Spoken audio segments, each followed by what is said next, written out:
What's up, everybody? It's your boy Sanchez405 coming at you. It's on the warpath. If you're new to the channel, make sure you click that subscribe button. Hit the bell so you get notifications anytime there's new content posted to the channel. And as always, like, comment, share this video out. Because you know what we do here, family? We're talking Washington football team news all the time. And on Thursday, head coach Ron Rivera met with the media for the first time since Martin and Marty came to town in their official presser, I believe. And he talked about an array of things. Ryan Fitzpatrick, free agency, the defense, what they're going to do in the draft, even what he did after he received his second COVID vaccine shot. And I'm going to give you the 4-piece. We're going to the value meal. We're getting a 4-piece, not that 20-piece. We're going to give you a 4-piece nuggets. A couple of things I took away from this press conference. He met for about 30 minutes with the local media, and the top of the list, Ryan Fitzpatrick. Guess what, boys and girls? He will be QB1, and there's a caveat with that, though. He will be in competition with the other quarterbacks, so I think it's just going to come down to Heineke, because let's be honest, Kyle Allen, he gets sacked more than a cornhole board does, so I can't really see anything happening with that one, but I think it will be Heine versus Fitzmagic in the 3-game preseason. He even alluded to the 17-game schedule, which I'll touch on here in a moment. But he was asked about what did he like about Ryan Fitzpatrick. He said he was a savvy veteran who's had a lot of success. I can't even say it. Had a lot of success in this league. He also worked with young quarterbacks a lot. Has been replaced by young quarterbacks a lot. But anyway, this isn't the Fitzpatrick hate show today. This is just giving you some information. And I'm getting on the station with Fitzpatrick. I'm about to buy a ticket with him, y'all. Just bear with me here. And I thought it was interesting that the reasoning behind getting Fitzpatrick was he alluded to the Matt Stafford trade to the Rams.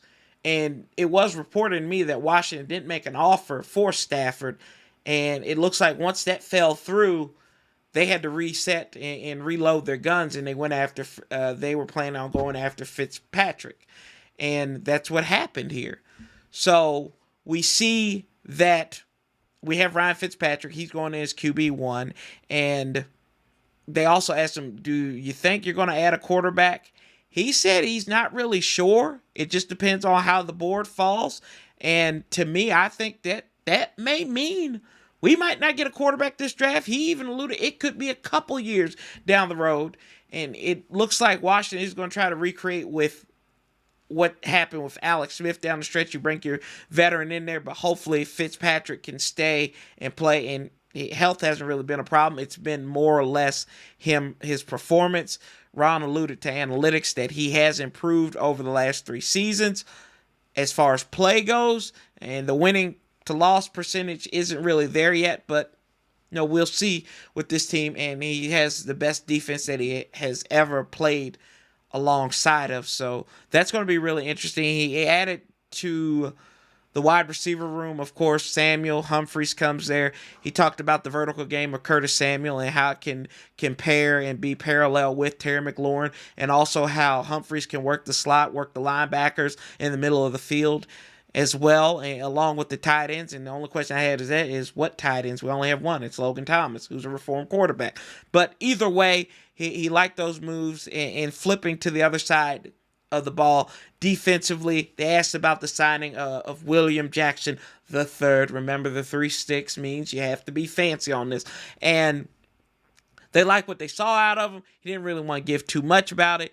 And he did allude to corners who play well are nothing without a defensive line, which is true. Which is very true. That's how Ronald Darby got paid, y'all. That's how he's got that cheddar. And he's a mile high right now. But we think William Jackson is going to be good in this spot here. He also talked about the linebackers, which I thought was very interesting. And he said he likes what John Bostic brings to the table. What, knocking out Andy Dalton? Too bad we don't play the Bears this year.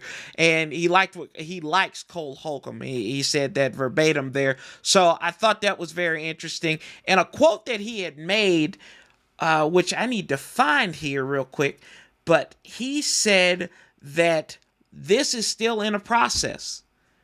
And I've said this in the offseason, this was the best, worst thing that could happen is Washington winning the playoffs. He's okay right now. One season does not make the team. They played a lot of young guys. And I thought that was very refreshing. I thought he tipped his hat to that.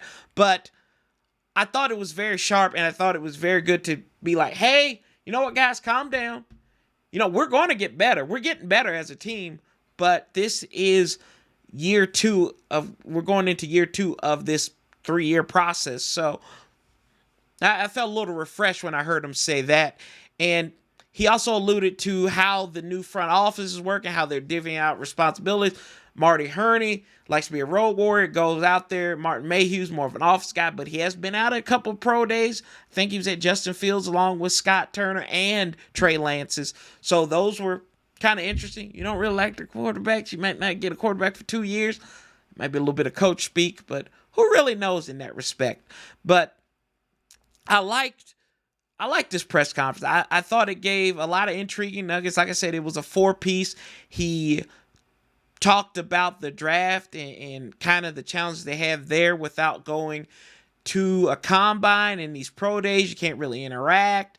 And then even with his staff and talking about who they've scouted and everything, even though they're on the same page, he likes to read people in person. And really, you can't really read a person off Zoom.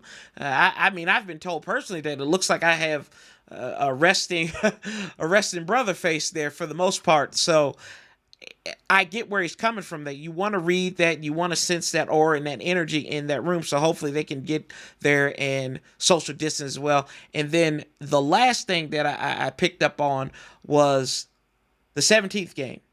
He called it the 17 and 3. I thought that was a genetics test at first, but I had to go look that up. And he said, cool, but you got to think, you're going to go play Buffalo. And that ain't going to be cool. You know he's seething. He's just like, cool. He had to handle that. Handled it very professional, did Ron Rivera. But I thought it was an insightful press conference. Talked about Sadiq Charles for a little bit. Talked about what he can do as far as his versatility goes. And he even went to go visit his parents after his second COVID shot. So a lot of good things here in this press conference. I think there was a little bit of information. You had to sift through the coach speak a little bit. But a couple of key things that you got, like I said, Ryan Fitzpatrick's going to be your starter going into camp. The Matt Stafford deal kind of forced Washington's hand in this. And also, this defense, linebackers, we don't know where they're going to go. They really didn't talk too much about offensive line, which I thought was interesting there. And they really don't know what they're going to do in the draft. Or they know what they're going to do, but they're not tipping their hat just yet. And we'll see going forward. But y'all tell me what you think. Did you watch Ron Rivera's press conference? What did you think? What were your takes? Did you see something I didn't see? Or did I reveal something to you that you really didn't realize when you listened to it? Tell me. Also, make sure you subscribe like I said earlier. I love you guys. Thank you so much for what you're doing to help this channel grow. We're building something here special, and I love you guys for it. As always, I'm Sanchez405. Love, peace, and hell, y'all. And I'll be talking to you real soon, family. I'm out.